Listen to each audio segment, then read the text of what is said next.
करती है। तो आज हम लोग कौन सा चैप्टर पढ़ने जा रहे हैं जिसका नाम है सेंटर ऑफ मास। लिखिए सुंदर सुंदर राइटिंग में और समझने की कोशिश करते हैं कि आखिर ये होता क्या है।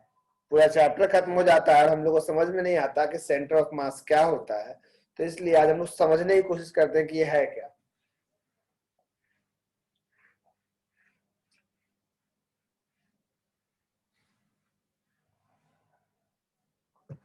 अच्छा, कुछ बच्चों को हम पुराने ग्रुप में भी नहीं भेजे हैं। एक सवाल आया ऋषभ की ओर से, 13 क्लास होगा कि नहीं। हाँ भाई बिल्कुल होगा ऋषभ, क्या दिक्कत है। 13 को कुछ है क्या, 14 को दिवाली है, 13 को छोटी दिवाली है। 14 को फिर 15 को बोलेगा बासी दिवाली है, पटाखा चुनना है, रात में जो नहीं फूटा था वो सब अंधेरा में उसको सुखाना है, फिर 15 को ही बोलेगा। फिर 16 को तो क्लास है ही हमारा। 13 क्लास रखते हैं ना, कोई दिक्कत नहीं। 13 को एक मीटिंग सिर्फ होगा, सिर्फ एक मीटिंग। खुश, 13 को सिर्फ एक मीटिंग।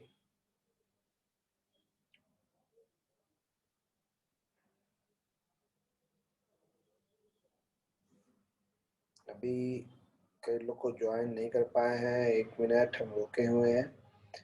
कुछ लोग को हम उस ग्रुप में अभी तक भेजे नहीं है, उस ग्रुप में जो ऐड नहीं हुए हैं उनको दिक्कत होगा, हम उनको भेज देते हैं। 1 मिनट।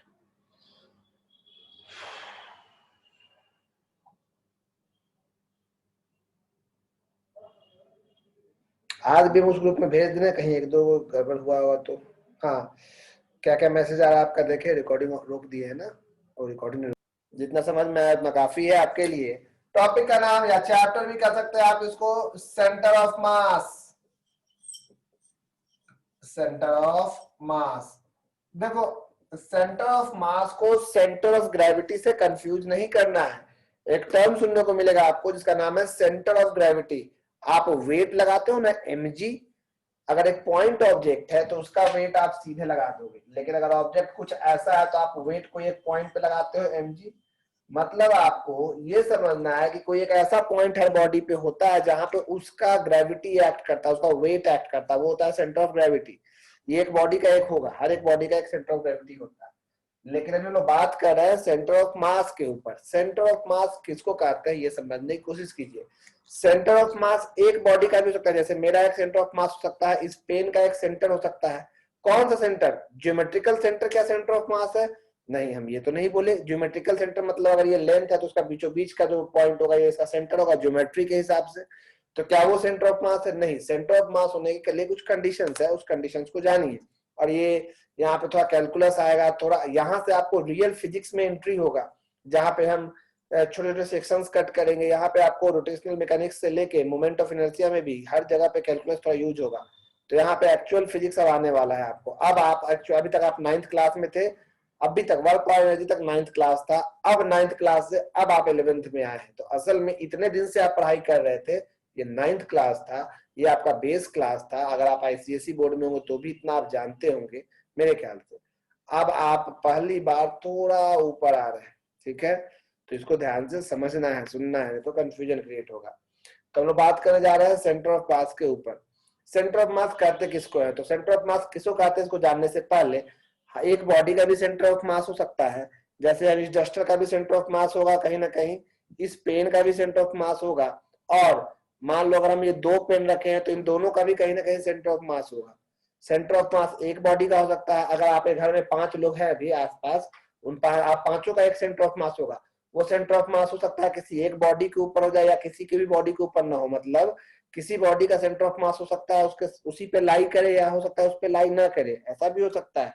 आप कभी देखे हैं डब्बे के ऊपर डब्बा लगाते जाओ, डब्बे के ऊपर डब्बा लगाते जाओ, अचानक से डब्बा क्यों गिर जाता है? आखिर यहाँ पे कौन सा कॉन्सेप्ट है? यहाँ पे सेंटर ऑफ मास की कौन सी खूबी है? अगर एक नाव पानी में रुका हुआ है, उस नाव पे आप इधर उधर चलोगे तो नाव थोड़ा हिलता है आगे पीछे। आखिर ऐसा क्यों होता है? किस तरीके से वो अपने आप को एडजस्ट करता है? तो सेंटर ऑफ मास कहाँ पे कैसे लागू करता है, इसका आम जीवन पे क्या इम्पैक्ट पड़ता है, ये सब कुछ हम लोग इस चैप्टर में देखने वाले हैं। सेंटर ऑफ मास होता क्या है अभी तक इस बारे में नहीं बोले हैं। जैसे मान लीजिए मेरे पास अभी एक पेन है, 2 पेन है, एक ये मेरा राउटर है मान लो, एक मेरा डस्टर है, एक मेरा मोबाइल है। मान लो ये 5 चीज 5 जगह रखा हुआ है। तो इन पांचों को मिला के बोलेंगे कि एक सिस्टम है मान लो। इन पांचों का कहीं ना कहीं सेंटर जरूर होगा। कौन किसको कहेंगे सेंटर ये नहीं बोले, लेकिन एक पॉइंट जैसा जरूर होगा जिसको हम कहें कि हाँ इन पांचों का ये सेंटर ऑफ मास है। मतलब सेंटर ऑफ मास एक पार्टिकल का भी हो सकता है, एक से अधिक पार्टिकल या बॉडी का भी हो सकता है, इसीलिए इस चैप्टर का नाम एनसीईआरटी सिस्टम ऑफ पार्टिकल्स भी लिख देता है। तो सेंटर ऑफ मास जरूरी नहीं है कि एक बॉडी का हो, सेंटर ऑफ मास एक से अधिक बॉडी या मल्टीपल पार्टिकल्स का भी हो सकता है। किसको कहते हैं सेंटर ऑफ मास? अब इस पे आते हैं। जब भी किसी बॉडी पे देखो, सेंटर ऑफ मास किसी भी बॉडी का, अगर एक बॉडी की बात करें, किसी भी बॉडी का एक ऐसा पॉइंट होता है जिस पॉइंट पर उस बॉडी पे लगने वाले जितने भी एक्सटर्नल फोर्स है, जितने भी एक्सटर्नल फोर्स है, वो सारे फोर्स अगर उस पॉइंट पे लगाया जाए, रिपीट, सेंटर ऑफ मास किसी भी बॉडी का एक ऐसा पॉइंट होता है, इसके लिए कंडीशन भी समझ लीजिएगा, सेंटर ऑफ मास किसी बॉडी का एक ऐसा पॉइंट होता है जिस पॉइंट पे पूरे बॉडी का मास को हम मान लें कि यहीं पर है। जैसे आपके घर में आप हैं, आपके पापा हैं, आपकी मम्मी है, आपका छोटा भाई इधर खेल रहा है, ये चार लोग ऐसे चार जगह खड़े हैं। आपको इन चारों का सेंटर ऑफ मास पता करना है, एक ऐसा पॉइंट पता करना है जिस पॉइंट पर सेंटर ऑफ मास होगा। तो सुनिए, एक ऐसा पॉइंट जिस पॉइंट पे सारा का सारा मास हम मान लें कि वहीं पर है। मान लो आप 50 केजी के हैं, ये 60 केजी के, ये 70 और ये 20 केजी, तो ये कितना होगा टोटल मास जो भी होगा ना, टोटल मास जो भी होगा, तो ये टोटल मान लो 200 केजी हो गया। कह दिए बात कि टोटल मास मान लो 200 केजी हो गया, तो ये 200 केजी इस पॉइंट को ही हम लोग कहेंगे, इस पॉइंट का मास कितना है भाई, तो इस पॉइंट का मास 200 केजी है। सेंटर ऑफ मास एक हाइपोथेटिकल यानी काल्पनिक बिंदु है, काल्पनिक पॉइंट है, ऐसा कोई पॉइंट होता नहीं, हम अज्यूम करते हैं हमारे न्यूमेरिकल पर्पस के लिए। सेंटर ऑफ मास एक ऐसा पॉइंट होता है जिस पॉइंट पे पूरे सिस्टम का मास को हम कंसंट्रेट मान सकते हैं। पहला बात समझ में आया। सेंटर ऑफ, जैसे कि मान लो मेरा पूरा बॉडी का सेंटर ऑफ मास हम कह रहे हैं कि ये हम कह दिया मैं नाक है सेंटर ऑफ मास, कैसे हम नहीं बोले, मान लो मैं नाक या मैं बिल्कुल पेट है सेंटर ऑफ मास, क्योंकि आपको दिख नहीं रहा है इसलिए हम बोले। मान लीजिए मैं सेंटर ऑफ मास, मतलब अगर हम 70 केजी के हैं तो सिर्फ इसका मास, इस पेट का मास 70 केजी, यहाँ एक पॉइंट बना लेंगे, बोलेंगे यही मैं सेंटर ऑफ मास है, इसका मास 70 केजी, ऐसा हम मान सकते हैं। उसी तरह से पूरे क्लास में मान लो मेरे 50 स्टूडेंट बैठे हुए हैं, 50 स्टूडेंट का मिला के वजन 1000 केजी है। बोलना तो ये न्यूटन बताया ना, एमजी न्यूटन में होता है, लेकिन बोलचाल में हम लोग केजी प्रयोग करते हैं इसलिए हम बोल रहे हैं। तो पूरा का वजन मान लो 50 केजी है, पूरा मास ही बोल रहे 100 केजी है या 1000 केजी है। तो हम इस पूरे सिस्टम में या पूरे रूम में एक ऐसा पॉइंट खोजेंगे जिस पॉइंट का मास पूरे सबके मास के बराबर मान लेंगे। तो सेंटर ऑफ मास किसी भी सिस्टम का एक ऐसा पॉइंट होता है जिस पॉइंट पे सारे के सारे बॉडी का मास हम कंसंट्रेट मान सकते हैं, पहला। दूसरा, पूरे बॉडी पे लगने वाला जितना भी एक्सटर्नल फोर्स है, पूरे बॉडी पे लगने वाला जितना भी एक्सटर्नल फोर्स है वो उस पॉइंट पे लगाया जाएगा, वो उस पॉइंट पे लगाया जाएगा। और सिर्फ उस पॉइंट का मोशन डिस्क्राइब करके पूरे बॉडी का मोशन अगर डिस्क्राइब हो जाए तब वो पॉइंट जाके पूरे बॉडी का कौन सा मास कहलाएगा, सेंटर ऑफ मास। रिपीट करेंगे क्योंकि ये बहुत ही अजीब है, दिमाग खराब करने वाला, और ऐसा मौसम है कि भी घूमने का मन कर रहा होगा, पटाखा उटाखा खरीदने का, फिर भी आप अगर कंसंट्रेशन से बैठे हुए हैं तो आपको समय लग सकता है समझने में, इसलिए दोबारा बोल रहे हैं। किसी भी बॉडी का, एक बॉडी का या एक से अधिक बॉडी का, किसी भी बॉडी का या सिस्टम ऑफ पार्टिकल का, किसी बॉडी का या सिस्टम ऑफ पार्टिकल का एक ऐसा पॉइंट जिस पॉइंट पे नंबर 1 पूरे बॉडी का मास को हम अज्यूम कर सकते हैं कि वहां पे है, नंबर 2 पूरे बॉडी पे लगने वाला एक्सटर्नल फोर्स सिर्फ उसी पॉइंट पे लगाया जाएगा और सिर्फ उस पॉइंट का मोशन डिस्क्राइब करके पूरे बॉडी का मोशन डिस्क्राइब हो जाएगा, बिल्कुल उस तरह से जैसे कि चावल अगर कोई पहले जमाने में पकता था, अभी पकाते हैं कई लोग डेगची में, तो बोलते हैं चावल सीधा कि नहीं, मुहावरा में तो एक दाना टच करते हैं, बोलते हैं कि एक दाना टच करके पूरे चावल के बारे में पता चल गया। ठीक उसी तरह से सिस्टम के बारे में सबका इंडिविजुअल बहुत सारे लोग हैं, ओवरऑल सबके मोशन के बारे में जानना है, मोशन मतलब एक्सेलरेशन, वेलोसिटी क्या, ये सब चीज जितनी भी चीजें हैं, तो सिर्फ उस पॉइंट के बारे में डिस्कस करके पूरे सिस्टम के बारे में पता चल जाएगा। पूरा सिस्टम को बताने की जरूरत नहीं है, बस उस पॉइंट के बारे में बताइए, सब कुछ के बारे में पता चल जाएगा। तो वही कहलाता है उसका सेंटर ऑफ मास। समझ में आया? तो centre of mass of a rigid body भी हो सकता है, रिजिड मतलब जिसका शेप फिक्स हो, RIGID रिजिड। तो किसी भी रिजिड बॉडी का सेंटर ऑफ मास एक ऐसा पॉइंट होता है जिस पॉइंट पे पूरे बॉडी के मास को हम कंसंट्रेट मान सकते हैं और पूरे बॉडी पे लगने वाले एक्सटर्नल फोर्स को, ध्यान रखिएगा हम बार बार ये वर्ड पे जोर लगा रहे हैं, एक्सटर्नल, सिर्फ और सिर्फ एक्सटर्नल फोर्स पूरे बॉडी पे। अगर मान लो 10 लोग यहाँ खड़े हैं तो 10 पे कोई ना कोई अगर एक्सटर्नल फोर्स लग रहा है, कोई धक्का दे रहा है, कोई कहीं से पुल्ली से खिंचा रहा है या कुछ, अगर उस पर कोई एक्सटर्नल फोर्स लग रहा है तो जितना सब में अलग अलग एक्सटर्नल फोर्स लग रहा है सबको उसी पॉइंट पे लगाएंगे। किस पॉइंट पे? जिस पॉइंट पे सारा का सारा मास आप मान लिए हैं। सारा मास एक जगह तो जा नहीं सकता, लेकिन हम मानेंगे। जैसे ये पेन, इस पेन का सेंटर ऑफ मास बीचों बीच होगा। अगर इस पेन का वजन 100 ग्राम है बोलने को, तो बीचों बीच जो पॉइंट होगा उसका वजन हम 100 ग्राम मानेंगे। इस पेन में कहीं भी अगर फोर्स लगा रहा है कोई, तो सारा फोर्स को यहाँ लगाएंगे इसके बीचों बीच, इस पॉइंट पे, और सिर्फ इस पॉइंट का मोशन देख के पूरे पेन का मोशन डिस्क्राइब कर देंगे, तो ये पॉइंट कहलाएगा centre of mass of this pen. ये सही बात है कि किसी भी रेगुलर फिगर की बात करें, जो कि सिमेट्रिकल फिगर है, जैसे सर्कल है, क्यूब है, इन सब का सेंटर ऑफ मास जो होता है वो उसका ज्योमेट्रिकल सेंटर ही होता है। जैसे कि मान लो ये एक रड है, इसका लेंथ L है, तो इसका सेंटर ऑफ मास बीचों बीच होगा। मान लो ये एक सर्कल है, सर्कल, तो सर्कल का सेंटर ऑफ मास ये होगा। ये सब हम प्रूफ कर देंगे सर्कल का सेंटर ऑफ मास ये होगा। रिंग, जैसे हाथों में आप लड़कियां चूड़ी वूड़ी मालो पहनती है, आप लोग कड़ा पहनते हैं, कड़ा पहनते हैं ना भाई, ब्रेसलेट और क्या क्या, तो ये देखो ये कड़ा है मान लो आपका, तो इसका सेंटर ऑफ मास कहाँ होगा, तो इसका सेंटर ऑफ मास भी बीच में होगा। तो आप बोलिएगा बीच का हिस्सा तो चूड़ी का हिस्सा या कड़ा का हिस्सा नहीं है। तो सेंटर ऑफ मास जरूरी नहीं है कि बॉडी पे लाई करे, वो बॉडी के अंदर भी लाई कर सकता है और बॉडी के बाहर भी, बॉडी के पे भी लाई कर सकता है, बॉडी के बाहर भी। अभी हम ऐसे हैं, मैं सेंटर ऑफ मास से हम ऐसे हो जाएंगे, इस तरह से झुक जाएंगे, तो मैं सेंटर ऑफ मास हो सकता है यहाँ हो जाएगा। हर्षित कोशिश करो समझने का, लेट से ज्वाइन किए हो तो वीडियोस देखना होगा आपको, अगर लेट से ज्वाइन किए हैं तो। हम बार बार कह रहे हैं जो भी ग्रुप में ज्वाइन नहीं है, अगर अगले दिन से हम तुझे अलग से नहीं देंगे, नहीं ऐसा हम नहीं बोले हैं अनुभव कशिश कि हम लोग का सेंटर ऑफ मास, फिर से अनुभव बता रहे हैं, हमारा सेंटर ऑफ मास बिल्कुल डिपेंड नहीं करता है कि क्या सबका नाभि है क्या नहीं। अगर आप ऐसे हाथ खड़ा हो जाइएगा आपका सेंटर ऑफ मास चेंज हो जाएगा, अगर आप ऐसे खड़ा हो जाएगा सेंटर ऑफ मास चेंज हो जाएगा, अगर आप ऐसे झुक जाइएगा आपके बॉडी का सेंटर ऑफ मास चेंज हो जाएगा। सेंटर ऑफ मास बदलता रहता है, कैसे होता है क्या होता है वो हम सब डिस्कस करने वाले हैं। सेंटर ऑफ मास एक बॉडी का हो सकता है, अभी हम यहाँ खड़ा है और मेरे सामने एक लड़का खड़ा है, दोनों के बीच कहीं ना कहीं एक पॉइंट ऐसा होगा जो हमारा सेंटर ऑफ मास होगा। अब हम अगर भारी है वो हल्का है, तो सेंटर ऑफ मास मेरी ओर हो सकता है, सेंटर ऑफ मास उसकी हो सकता है, कब ये देखने पे पता चलेगा। सेंटर ऑफ मास क्या चीज पे डिपेंड करता है, कैसे निकालते हैं, उन सबकी बात करेंगे। फिलहाल हर्षित हम देखे आपका मैसेज, आप हाथ नीचे कर सकते हैं, क्या लिखे सर बीच में कैसे होगा रिंग का सेंटर, हम सब प्रूफ करेंगे हर्षित, सब प्रूफ कर देंगे, चिंता नहीं करो।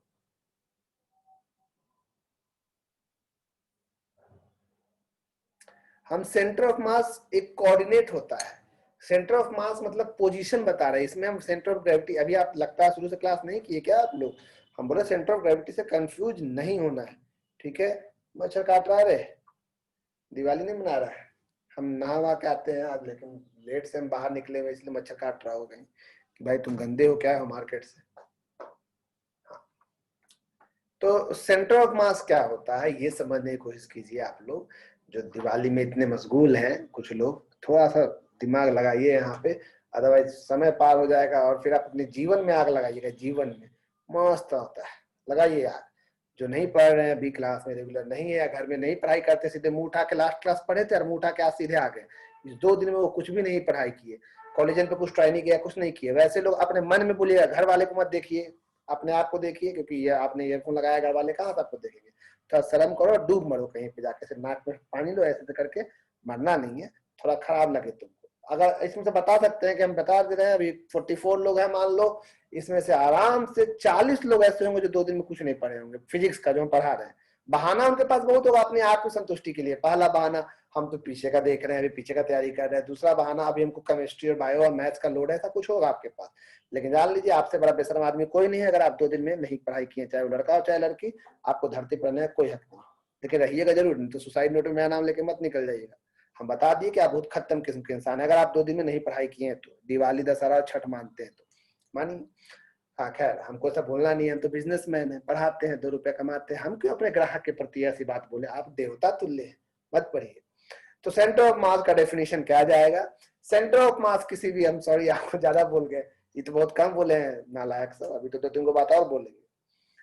तो सेंटर ऑफ मास क्या होता है, किसी भी सिस्टम ऑफ पार्टिकल या किसी भी बॉडी का वैसा पॉइंट जिसपे सारे बॉडी का मास हम मान सकते हैं कंसंट्रेट हो, साथ ही साथ पूरे बॉडी पे लगने वाला एक्सटर्नल फोर्स उस पॉइंट पे लगाया जाए, और अगर सिर्फ उसका मोशन डिस्क्राइब करके, मतलब उस पॉइंट का, हाइपोथेटिकल पॉइंट का, काल्पनिक पॉइंट का मोशन डिस्क्राइब करके पूरे बॉडी का मोशन डिस्क्राइब हो जाए, तो हम कहेंगे कि ये पॉइंट उसका सेंटर ऑफ मास है। 20 मिनट से एक ही बात बोल रहे हैं, फिर भी आधा लोगों को नहीं समझ में आया होगा। चलिए लिखिए डेफिनेशन, डेफिनेशन सेंटर ऑफ मास के बारे में डेफिनेशन बोल रहे हैं। It is a hypothetical point, it is a hypothetical point, काल्पनिक, it is a hypothetical point of a rigid body, it is a hypothetical point of a rigid body It is a hypothetical point of a rigid body or system of particles. It is a hypothetical point of a rigid body or system of particles at which whole mass of the system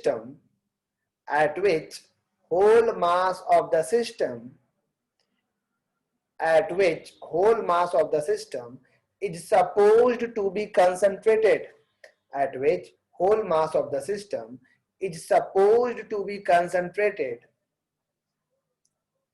and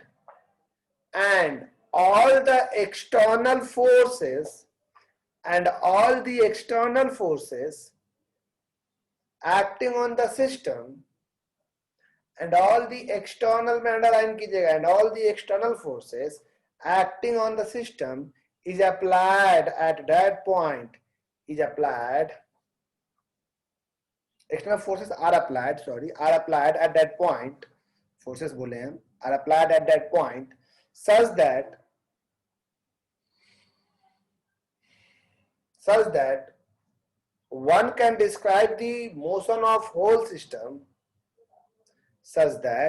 one can describe the motion of whole system लंबा definition बनता है exam के point of view से such that one can describe the motion of whole system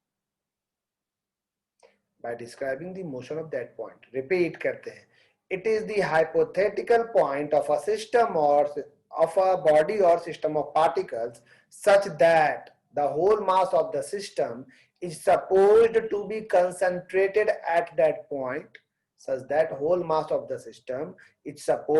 to be concentrated at that point hypothetical पहले ही लिखवा दिए and all the external forces acting on the system are applied to that point ऐसा ही कुछ लिखवाएंगे are applied to that point such that one can describe the motion of whole system by describing the motion of that point.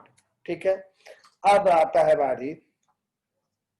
अब बारी आता है इसमें सबसे पहला expression का डेफिनेशन तो आपको समझ में आ गया अब सेंटर ऑफ मास जितने भी आपको ज्योमेट्रिकल बॉडी जो उसका सेंटर ऑफ मास उसके सेंटर पे ही होगा ठीक है क्योंकि इक्वली डिस्ट्रीब्यूटेड है मास जो है चारों इक्वली डिस्ट्रीब्यूटेड है तो वही हम बताने जा रहे हैं अभी आपको हम पॉइंट मास का सेंटर ऑफ मास निकालना सिखाएंगे जैसे दो लोग यहाँ वहां है पॉइंट मास जिसका कोई शेप नहीं है हम पार्टिकल की बात करते हैं पार्टिकल कोई डायमेंशन नहीं होता लेंथ ब्रेथ हाइट नहीं होता है मास अलग अलग हो सकता है तो सबसे पहला एक्सप्रेशन जो श्योर शॉर्ट एग्जाम में आएगा वही लिखने जा रहे हैं हम लोग आप लिखिएगा एक्सप्रेशन फॉर और बेस यहीं से बनता है बेसिक सीखिएगा तो बड़े सवाल आप तो चुटकियों में बनाइएगा नहीं तो रट्टा मार के सवाल बनाना है तो कोई फायदा नहीं expression for centre of mass of two particle system ये अब इस मीटिंग में शुरू होते हुए अगला मीटिंग तक ये जाएगा ये प्रूफ तो अगर ये मीटिंग एंड होता है तो आप तुरंत हंसो मेगा ने कुछ लिखा है हाँ मेगा बोलो अभी तक तो कुछ नहीं दिख रहा है हाँ पोजीशन चेंज होने पे क्या हुआ क्या नहीं होगा अभी स्कूल में पढ़ा हुआ बात राजकुमार हम लोग अभी नहीं आप बोल सकते अभी आप स्कूल में जो भी कुछ सीखे अधूरा सीखे या पूरा सीखे उसको हम धीरे धीरे बढ़ेंगे सेंटर ऑफ मास में समय लगता है न्यूमेरिकल्स काफी ज्यादा है मजेदार न्यूमेरिकल्स है डेली लाइफ पे बेस्ड न्यूमेरिकल है समय लगेगा कंजर्वेशन ऑफ सेंटर ऑफ मास पढ़िएगा तब ना सीखिएगा अभी कोई भी स्कूल का पढ़ा हुआ चीज हल्का कर आते थे बीच बीच में नहीं घुसाया कोई फालतू बात centre expression for centre of mass of two particle system expression for center of mass of two particle system बहुत इंपॉर्टेंट एक्सप्रेशन है इसको देखने की कोशिश करते हैं मैं कल में नहीं कर रहा देखिए हम दो पार्टिकल मास बना रहे हैं कोशिश कीजिएगा कि आपको ये समझ में आए थोड़ा अजीब लग सकता है आपको एक बात पता है कि पोजीशन वेक्टर क्या होता है याद है कि भूल गए ऐसा बातें पूछ दी हम कि कहां से याद रहेगा याद ही होगा ऑब्वियस सी बात है कुछ फालतू बात तो हम पूछे नहीं centre of mass for two particle system देखिए मान लीजिए हमारे पास एक मास यहाँ है m1 और एक मास यहाँ है m2। आपको ये दोनों मास साफ साफ दिखाई दे रहा होगा बोर्ड पे, एक है m1 और एक है क्या m2। इन दोनों का अपना पोजीशन वेक्टर आपको पता है क्या होता है। पोजीशन वेक्टर नथिंग बस ओरिजिन से एक स्ट्रेट लाइन को जब उस मास या उस पॉइंट से आप मिलाते हो और उसके ऊपर एरो लगाते हो तो वो पोजीशन वेक्टर होता है। ये पोजीशन वेक्टर कहलाएगा आपका r1, ये पोजीशन वेक्टर कहलाएगा आपका r2। दिख रहा है दो पोजीशन वेक्टर, एक r1 और एक r2। सेंटर ऑफ मास, अब इनका सेंटर ऑफ मास इन दोनों को ज्वाइन करने वाली लाइन के बीच में ही कहीं होगा, है कि नहीं? लेकिन वो कहां होगा ये हमें नहीं पता है, क्योंकि ये पॉइंट सिस्टम है ना, पॉइंट है तो पॉइंट का सेंटर ऑफ मास बीच के लाइन पे ही कहीं होगा, क्योंकि इसका कोई डायमेंशन नहीं है। तो मान लो यहाँ इसका सेंटर ऑफ मास है, ये हो गया इसका सेंटर ऑफ मास। हम अपने मन से एक ऐसा पॉइंट ले लिए रेड कलर का जिसको कहे कि इसका सेंटर ऑफ मास है, तो हमें उसी का पोजीशन पता करना है, कहाँ है वो पोजीशन पता करना है। यानी हमें क्या पता करना है, हमें पता करना है R position vector of centre of mass. दिख रहा है आरसीएम, आरसीएम का मतलब है position vector of centre of mass. RCM का मतलब है position vector of centre of mass. देख लिए, हमें ये पता करना है। और क्वेश्चन में क्या क्या गिवन है वो सुनिए। M1 पे एक एक्सटर्नल फोर्स लग रहा है F1 और M2 पे एक एक्सटर्नल फोर्स लग रहा है F2। देखा, M1 M2 पे दो एक्सटर्नल फोर्स लग रहा है, M1 पे लग रहा है F1, M2 पे लग रहा है F2। ये सब हमने पहले से ये गिवन है, ये एज्यूम करेंगे हम लोग कि late us consider 2 point masses M1 and M2 having position vector R1 and R2, F1 and F2 are two external forces acting on M1 and M2 respectively। यही है छोटी सी बात। हाँ, आपको पता है कि न्यूटन्स लॉ ऑफ अट्रैक्शन या ग्रेविटेशनल अट्रैक्शन, आपको पता है ग्रेविटेशनल फोर्स का कि दो मास हमेशा एक दूसरे को अट्रैक्ट करते हैं। ये हम लोग ग्रेविटेशन में पढ़ेंगे, आप 9th क्लास में ही पढ़े हैं। दो मास हमेशा एक दूसरे को अट्रैक्ट करते हैं। इसमें कई तरह का सवाल आपके मन में आया होगा कि हम चिपक काहे नहीं जाते हैं, इतना बड़ा पढ़ा दिए हैं। तो आप लोग को सबको नॉलेज है कि फ्रिक्शन उतना ज्यादा है, दुनिया का वीकेस्ट फोर्स में से ये फोर्स आता है। तो ये सब आप पढ़े होंगे, लेकिन हम ग्रेविटेशन में बात करेंगे। फिलहाल दो मास है M1 और M2, तो M1 M2 को अट्रैक्ट करेगा तो M2 M1 को अट्रैक्ट करेगा। मतलब M1 पे एक फोर्स इधर लग रहा है F12, तो इस पे एक फोर्स लग रहा है F21। F12 है force on M1 due to M2, तो F21 है force on M2 due to M1। सुनिए हम क्या बोले, दिमाग सुनिएगा, कान से नहीं। F12 force on M1, M1 पे लगने वाला force due to M2 is your F12। आज हम बहुत स्लो मोशन में जा रहे हैं। F21 force on M2 due to M1, M2 पे लगने वाला फोर्स M1 की वजह से। तो अगर आपसे हम पूछें कि M1 पे कितने फोर्स लग रहे हैं, तो आपका जवाब होगा M1 पे दो फोर्स लग रहा है, एक एक्सटर्नल फोर्स है F1 और एक इंटरनल फोर्स है F12। जो कि M2 लगा रहा है वो इंटरनल फोर्स हुआ, ठीक है। Gravitational force internal conservative force होता है। उसी तरह से आपसे पूछेंगे M2 पे कौन कौन सा फोर्स लग रहा है, आपका जवाब होगा M2 पे दो फोर्स लग रहा है, एक तो F2 लग रहा है और एक लग रहा है कौन सा F21। किसकी मम्मी हमसे मिलना चाह रही थी आज, आप में से कोई अगर होंगे तो ध्यान रखिएगा कि वो बोल देंगे हमसे 6 बजे मिल जाएगा, 6 बजे हम यहाँ रहेंगे, 6 से 6:30 के बीच में अवेलेबल रहेंगे। अब 11th की गार्जियन थी तो हमको नहीं याद है। हाँ, वो क्या पूछे हमसे? हाँ, ये हम रिपीट कर रहे हैं, सब कुछ फिर से रिपीट कर रहे हैं हम। हाँ, डेफिनेशन बता दीजिएगा, बहुत लंबा। एक बार डेफिनेशन बता देंगे। और तो कोई कुछ हाथ रेज किए हैं तो बताइएगा, ठीक है। सवाल ये है कि अभी दो मास हम लिए, एक M1 और M2, दोनों पार्टिकल मास है, दोनों का पोजीशन क्या है, पोजीशन वेक्टर। एक का R1 है और एक का क्या है R2 है, एक का R1 और एक का, अगर मार्कर कौन उठा लेते हैं वो कंफ्यूजन होता है। मार्कर बहुत सारा रखे हुए हैं, 6-7 मार्कर, इसको साइड ही रखेंगे। तो M1 एक मास है जिसका पोजीशन वेक्टर R1 है, M2 एक मास है इसका पोजीशन वेक्टर R2 है। M1 पे एक एक्सटर्नल फोर्स कोई भी लग रहा है, एक्सप्रेशन प्रूफ कर अपने मन से माने। एक्सटर्नल फोर्स कौन है F1, और M2 पे एक एक्सटर्नल फोर्स कौन लग रहा है F2। और F12 और F21 दोनों फोर्स इक्वल और अपोजिट होता है, पता है ना। इंटरनल फोर्स हमेशा इक्वल और अपोजिट होता है। M1 अगर M2 को अट्रैक्ट करेगा तो M2 भी तो M1 को अट्रैक्ट करेगा। तो ये दो इंटरनल फोर्स है, याद रखिएगा, ये दोनों इंटरनल फोर्स है। F12 और F21 इंटरनल फोर्स है। M1 को M2 अट्रैक्ट कर रहा है, M2 को M1, ठीक है। उस तरह से हम यही समझाएं, दोबारा बता रहे हैं कि M1 पे दो फोर्स लग रहा है, एक F1 एक F12। M2 पे दो फोर्स लग रहा है, एक F2 और एक F21। याद रखिएगा ये एक्सटर्नल फोर्स है और ये दोनों इंटरनल फोर्स है। सेंटर ऑफ मास का डेफिनेशन क्या होता है? सेंटर ऑफ मास एक ऐसा पॉइंट होता है जिस पॉइंट पे पूरे सिस्टम का मास को रख देते हैं। तो अगर आप इसको सेंटर ऑफ मास माने हैं तो बताइए इसका मास कितना होगा। तो आप बोलेगा भैया ये जो लाल रंग का पॉइंट बना है इसका मास तो पूरे सिस्टम के मास के इक्वल होना चाहिए, मतलब इसका मास होना चाहिए m1 प्लस m2, है कि नहीं। यानी सेंटर ऑफ मास का मास कितना लिख दिए बताइए, m1 प्लस m2। और आप मुझसे पूछिएगा भैया कि सेंटर ऑफ मास का डेफिनेशन आप ही याद कीजिए, हमसे क्यों पूछिएगा, कि एक ऐसा पॉइंट जिसपे पूरे सिस्टम का मास तो रखते ही है, पूरे सिस्टम पे लगने वाला एक्सटर्नल फोर्स को भी उसी पे लगाते हैं।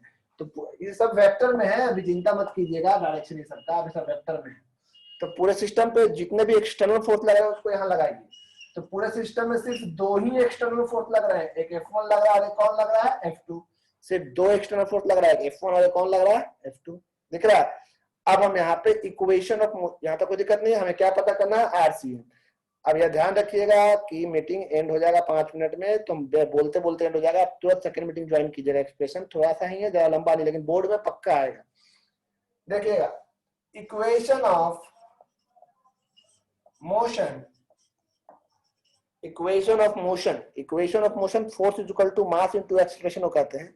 Equation of motion for m1 के लिए इक्वेशन ऑफ मोशन क्या लिखेंगे भाई, equation of motion for m1 क्या लिखेंगे बताइए। फोर्स बताइए, m1 पे कौन कौन सा फोर्स लग रहा है, m1 पे दो फोर्स लग रहा है, एक लग रहा है F1, एक लग रहा है F12।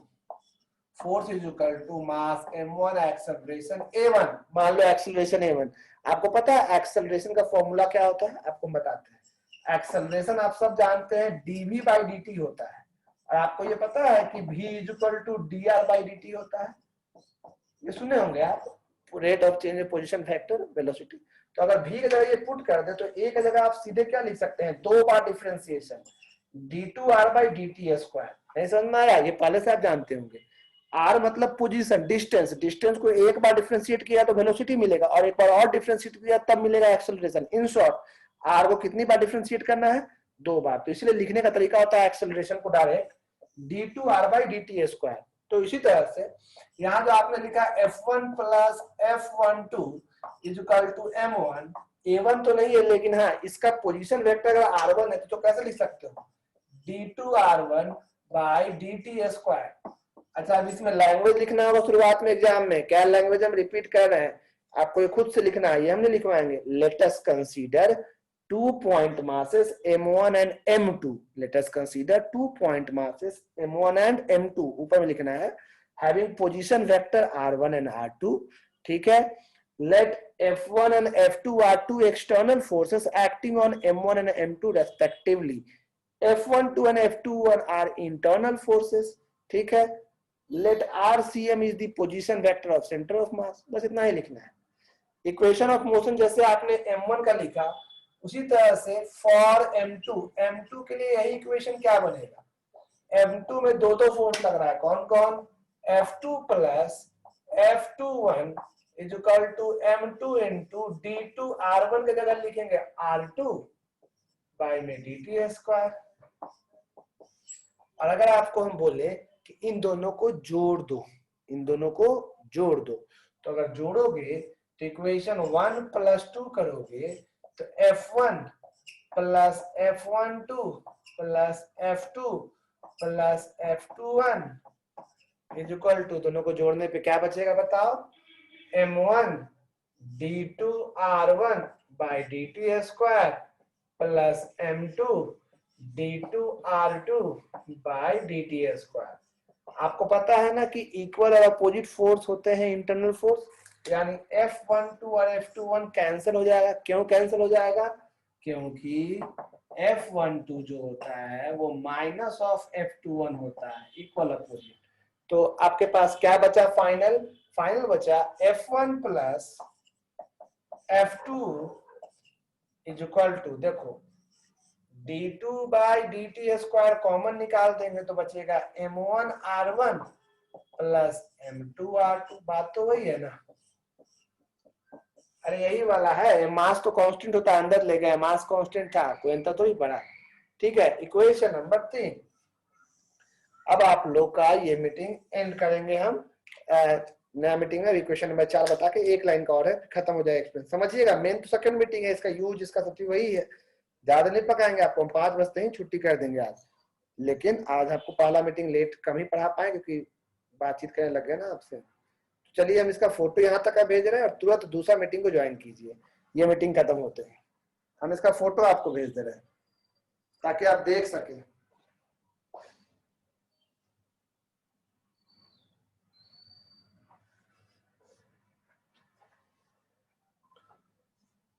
सब लोग नए बैच में जुड़ जाएं, अभी तक नए बैच में आप लोग नहीं जुड़े हुए हैं।